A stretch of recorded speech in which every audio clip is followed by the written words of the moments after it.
মোথাবাড়ি কাণ্ডের তদন্ত করবে এনআইএ, তদন্ত ভার দিল সর্বোচ্চ আদালত এনআইএ কে। রাজস্বী, দেখো, সুপ্রিম কোর্ট একেবারে পরিষ্কার আগের দিনই বলে দিয়েছিল নির্বাচন কমিশনকে যে এনআইএ বা সিবিআই তদন্ত করতে পারে, সেটা Election Commission of India NIA কে দায়িত্ব দিয়েছিল। আজকে এনআইএ রিপোর্ট পেশ করেছে এবং এনআইএর তরফ থেকে বলা হয় যে মোট 432 জনের ভূমিকা তারা খতিয়ে দেখেছে। এই গোটা ঘটনার সঙ্গে যারা যুক্ত ছিল, যারা সম্পর্কিত ছিল, এরকম 432 জনের ভূমিকা তারা খতিয়ে দেখেছে। শুধু তাই নয়, তাদের কল ডিটেলস রেকর্ড, যেটাকে সিডিআর বলা হয় পুলিশি পরিভাষায়, সেটাও তারা খতিয়ে দেখেছে। এবং এই গোটা ঘটনায় 24 জন গ্রেপ্তার হয়েছে এখনো পর্যন্ত। বিচারকদের উপরে আক্রমণের ঘটনায় 3টে এফআইআর দায়ের করেছে রাজ্য পুলিশ এবং বাকি অন্য ঘটনাগুলোতে 9টা এফআইআর দায়ের হয়েছে। অর্থাৎ টোটাল 12টা এফআইআর, অর্থাৎ 12টা মামলা রুজু হয়েছে এই সেদিনের ঘটনা ক্রমকে জুড়ে। এবং তার মধ্যে 3টে বিচারকদের উপরে হামলার ঘটনায় এবং বাকি অন্যান্য ঘটনা সম্পর্কে 9টা এফআইআর। এই রিপোর্ট এবং তারপরে এনআইএর এই বক্তব্য এনআইএ পেশ করে আজকে সুপ্রিম কোর্টের কাছে। এবং তারপরে সুপ্রিম কোর্টে এনআইএ জানায় যে এটা তাদের শিডিউল অফেন্স নয়। শিডিউল অফেন্স বলতে এনআইএ জাতীয় তদন্তকারী সংস্থা, তাদেরকে একটা আইনগতভাবে তাদের বেঁধে দেওয়া আছে যে কোন ঘটনার তারা তদন্ত করবে। সেই শিডিউল অফেন্স এর আওতায় এই ঘটনা পড়ছে না, এটা এনআইএর তরফে বক্তব্য জানানো হয় সুপ্রিম কোর্টকে। তখন সুপ্রিম কোর্টের মাননীয় বিচারপতিরা তারা জিজ্ঞেস করেন, বিশেষত প্রধান বিচারপতি বলেন যে আমরা যখন বলছি তদন্ত করতে, তাহলে আপনাদের অসুবিধা কোথায়, এনআইএর কোথায় আটকাচ্ছে? কারণ সুপ্রিম কোর্টের প্রধান বিচারপতি এই প্রশ্ন করছেন। তখন এনআইএ বলে যে তাদের এই শিডিউল অফেন্সে এটা আসছে না, সেই জন্য এটা রাজ্য পুলিশ করছে। কিন্তু শেষ পর্যন্ত যেটা সুপ্রিম কোর্ট বলে দিয়েছে পরিষ্কারভাবে যে এই যে 12টা এফআইআর, অর্থাৎ 3টে এফআইআর যেটা রুজু করা আছে বিচারকদের উপরে হামলার ঘটনা সম্পর্কে এবং অন্যান্য যে ঘটনাগুলো ঘটেছিল সেই ঘটনাগুলো সম্পর্কে 9টা এফআইআর রুজু হয়ে আছে।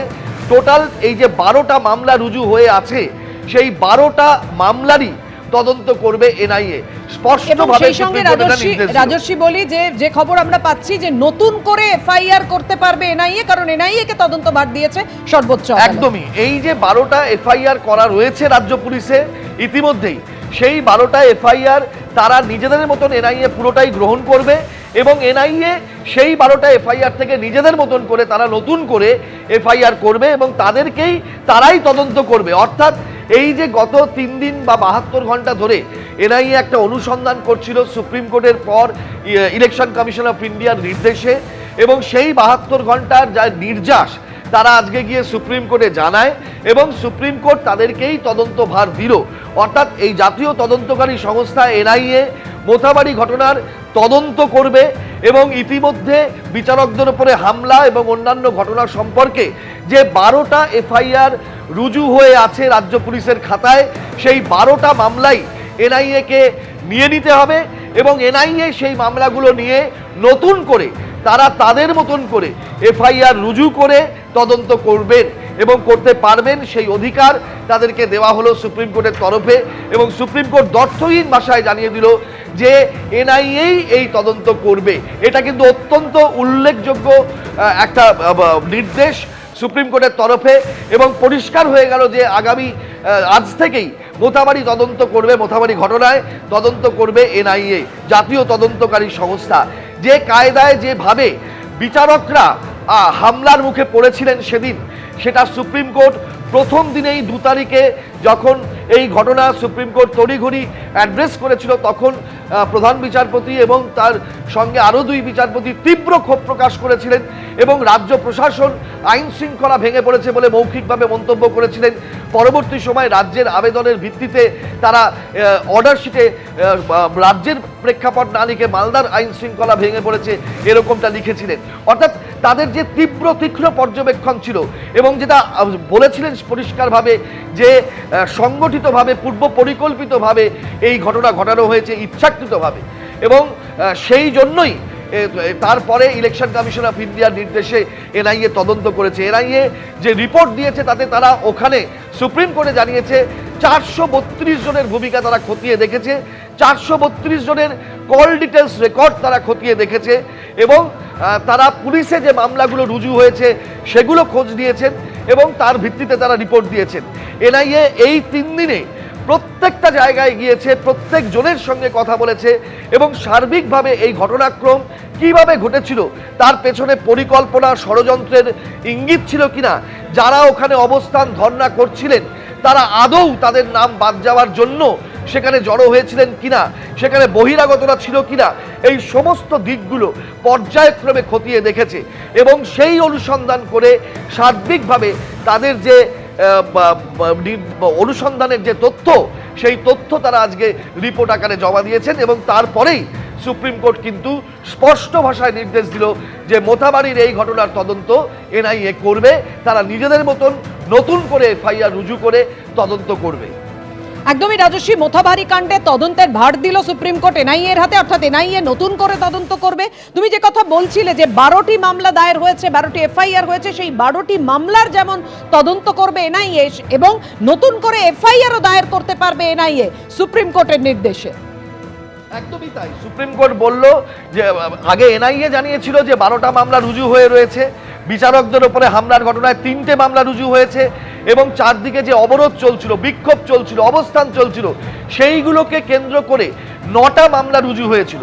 এই যে টোটাল সেদিনের ঘটনা সম্পর্কিত 12টা মামলা, 12টা এফআইআর, সেই 12টা এফআইআর সম্পর্কে সুপ্রিম কোর্টকে অবগত করায় এনআইএ এবং তারপরেই সুপ্রিম কোর্ট বলে যে এই 12টা মামলারই তদন্তভার এনআইএ নিল এবং এনআইএ নিজেদের মতন করে নতুন করে এফআইআর করবে। রাজ্য পুলিশের এফআইআর আছে 12টা, কিন্তু এনআইএ এই 12টা মামলা নিয়ে তাদের মতন করে নতুন করে এফআইআর করবে এবং সেটা একাধিক হতে পারে, এফআইআর একাধিক মামলা হতে পারে এবং তারা সেই মামলা রুজু করে নিজেদের মতন করে নতুন করে এফআইআর করে তদন্ত করবে। অর্থাৎ যেটা এতক্ষণ পর্যন্ত 72 ঘন্টার অনুসন্ধান প্রক্রিয়া ছিল, সেইটা কিন্তু এবার আজ থেকে সুপ্রিম কোর্টের নির্দেশে একেবারে হাতে কলমে তদন্তে জাতীয় তদন্তকারী সংস্থা বা ন্যাশনাল ইনভেস্টিগেটিং এজেন্সিকে নিয়োগ করা হলো।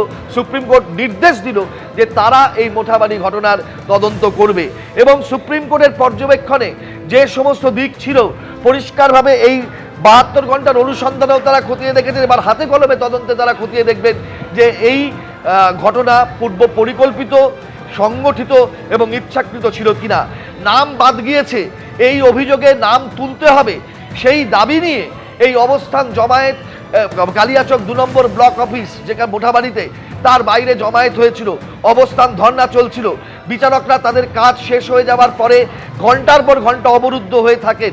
গভীর রাতে তাদেরকে কেন্দ্রীয় বাহিনী এবং রাজ্য পুলিশ নিয়ে বেরোয়, তারপরেও তারা উপর্যুপরি হামলার শিকার হন। গোটা রাস্তা জুড়ে তাদের মালদা শহরে যাওয়ার পথে কখনো বাঁশ দিয়ে রাস্তা ব্লক করা হয়, কখনো তাদের দিকে লাঠি বাঁশ নিয়ে তেড়ে যাওয়া হয় বা গাড়ি লক্ষ্য করে পাথর বৃষ্টি হয় এবং আমরা বিচারকদের গাড়ির মধ্যে বসে থাকা অবস্থায় সেই আর্তনাদের চিৎকার শুনেছি, যেটা আজকে সেই ভিডিও সুপ্রিম কোর্টে দেখানো হয়েছে যে কি পরিস্থিতি তৈরি হয়েছিল। সেই ঘটনার যে ভিডিওগুলো প্রকাশ্যে এসেছে। এবিপি আনন্দ, এগিয়ে থাকে, এগিয়ে রাখে।